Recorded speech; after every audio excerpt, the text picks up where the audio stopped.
दोस्तों, अमेरिका हमेशा दूसरे के कंधे पर बंदूक रख के निशाना लगाता है और ये चीज़ हमें एक बार फिर देखने को मिला है जब जापान ने भारतीय कंपनियों पर प्रतिबंध लगा दिया। लेकिन भारत अब वो पहले वाला भारत थोड़ी है जो किसी के ताव को बर्दाश्त कर ले।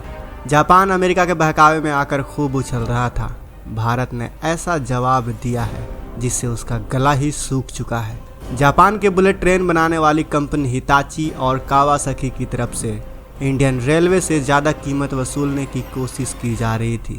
लेकिन अब भारत के रेलवे मिनिस्टर अश्विनी वैष्णव ने फैसला ले लिया है कि हम बुलेट ट्रेन को खुद ही भारत में बनाएंगे और इसके लिए हमें विदेशी टेक्नोलॉजी की कोई भी ज़रूरत नहीं है। दोस्तों, क्या है पूरी अपडेट जानेंगे आज के इस वीडियो में। लेकिन वीडियो में आगे जाने से पहले अगर आप भी चाहते हैं कि भारत अपने दम पर बुलेट ट्रेन बनाए तो वीडियो को लाइक करते हुए कमेंट बॉक्स में जय हिंद जरूर लिखें।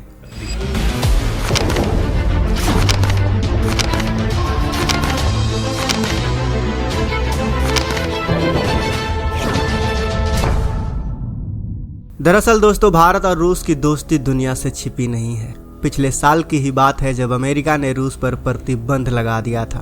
तब रूस ने भारत से तेल खरीदने को कहा, लेकिन यहाँ दिक्कत की बात यह थी कि इंटरनेशनल ट्रेड में पेमेंट देना होता है डॉलर में। लेकिन अमेरिका ने रूस पर प्रतिबंध लगा दिया था जिससे पेमेंट में दिक्कत आ रही थी।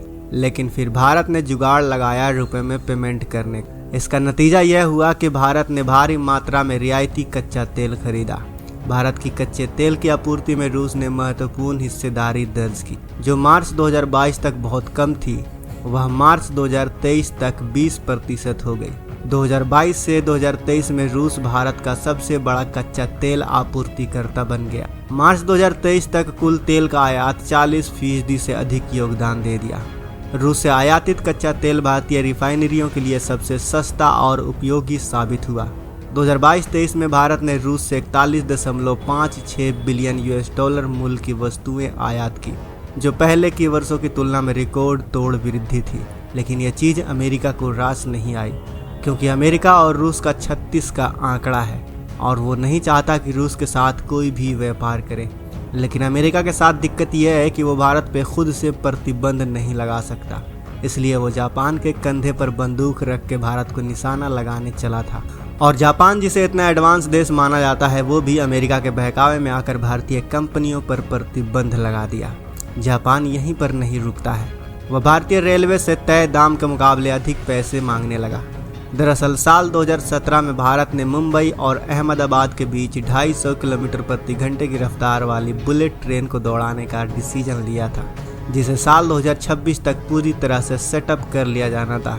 लेकिन शायद जापान की वजह से यह बुलेट ट्रेन साल 2026 तक भी भारत में नहीं दौड़ पाएगी, क्योंकि जापान के बुलेट ट्रेन बनाने वाली कंपनी हिताची और कावासाकी की तरफ से इंडियन रेलवे से ज़्यादा कीमत वसूलने की कोशिश की जा रही है। लेकिन अब भारत के रेल मिनिस्टर अश्विनी वैष्णव ने फैसला लिया है कि हम बुलेट ट्रेन को खुद से ही भारत में बनाएंगे। जापान के बुलेट ट्रेन बनाने वाली कंपनी ने सीधा कह दिया है कि एक बुलेट ट्रेन के लिए इंडियन रेलवे को 460 करोड़ रुपए देने होंगे और इसीलिए भारत की ICF, जो कि भारत की इंडिपेंडेंट रेलवे प्रोडक्शन कंपनी है, यह इंडिजीनियस असली बुलेट ट्रेन को बनाकर दौड़ाने के लिए भरपूर प्रयास में जुट चुकी है। और जापान को शायद अब यह समझ में आ रहा है कि उन्होंने बुलेट ट्रेन के दाम को बढ़ाकर कितनी बड़ी गलती कर दी है। जापानी कंपनी का कहना है कि भारत में क्लाइमेट चेंज बिल्कुल अलग है, इसलिए हमारे पास जो एग्जिस्टिंग बुलेट ट्रेन है उसमें भारत के एनवायरनमेंट के हिसाब से बदलाव करने होंगे। और क्योंकि यह ऑन सेल प्रोडक्ट नहीं है, इसलिए जापान की बुलेट ट्रेनों को प्रॉपर तरीके से भारत में दौड़ाने के लिए उसमें बहुत सारे मॉडिफिकेशन करने होंगे, जैसे कि एयर कंडीशनिंग और धूल को कंट्रोल करने के लिए क्या क्या किया जाना है। इन सभी को फिगर आउट करके भारत की जो वेदर कंडीशन है उसके हिसाब से मॉडिफिकेशन किया जाएगा।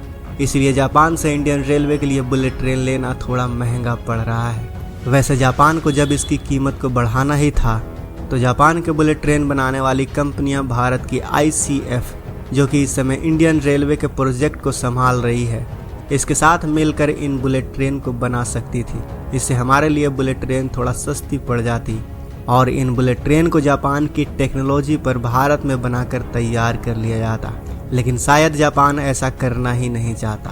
खैर, बात कुछ भी हो, भारत की ICF इस समय बुलेट ट्रेन को खुद डेवलप करने पर जुट चुकी है। हालांकि भारत में जो बुलेट ट्रेन बनाई जा रही हैं वह जापान जैसे एडवांस और हाईटेक तो नहीं होंगी, जैसे कि वैक्यूम टॉयलेट और अन्य तमाम आधुनिक फीचर नहीं मिलेंगे, क्योंकि भारत जो बुलेट ट्रेन डिज़ाइन कर रहा है वो कॉस्ट फोकस्ड होंगी, यानी कि इसे कम लागत में बनाने का डिसीजन लिया गया है। इसलिए यहाँ पर वैक्यूम टॉयलेट के बजाय बायो टॉयलेट यूज किए जाएंगे। और दूसरी खास बात यह है कि इन बुलेट ट्रेन को इस तरह से डिज़ाइन किया जा रहा है ताकि 50 डिग्री सेल्सियस टेम्परेचर में यह आसानी से सर्वाइव कर सकें और इसके संचालन में कोई दिक्कत ना हो। आपको बता दें कि भारत के लिए बुलेट ट्रेन को डेवलप करना उतना भी ज़्यादा मुश्किल भरा काम नहीं है, क्योंकि ऑलरेडी भारत में वंदे भारत एक्सप्रेस चल रही है, जो कि देखा जाए तो एक प्रकार से बुलेट ट्रेन की टेक्नोलॉजी पर ही बेस्ड है। और कमाल की बात यह है कि यह भारत की पहली सेमी हाई स्पीड ट्रेन है जिसे मेक इन इंडिया पहल के तहत भारतीय रेलवे के इंजीनियरों और वैज्ञानिकों द्वारा विकसित किया गया है। भारत की ICF कंपनी यानी कि इंटीग्रेटेड कोच फैक्ट्री ने खुद भारत में स्वदेशी तौर पर इसको डिज़ाइन और डेवलप किया है। सबसे ख़ास बात यह है कि इसमें ऐसी कोई भी टेक्नोलॉजी का इस्तेमाल नहीं किया गया है जिसके लिए हमें जापान या फिर किसी अन्य देश के सामने हाथ फैलाना पड़ा हो।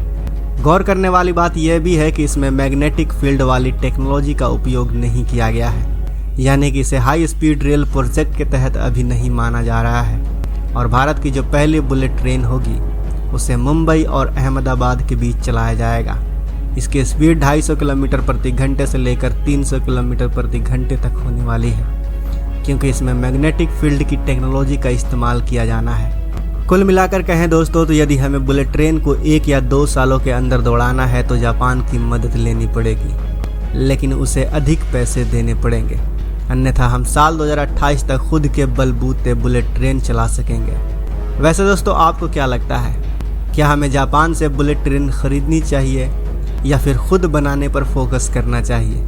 अगर आप चाहते हैं कि भारत खुद बनाए तो हमारे इंजीनियरों और हमारे वैज्ञानिकों के हौसले को बढ़ाने के लिए वीडियो को लाइक करते हुए कमेंट बॉक्स में जय हिंद का प्यारा सा मैसेज टाइप जरूर करें। मिलते हैं अगले वीडियो में। जय हिंद, जय भारत।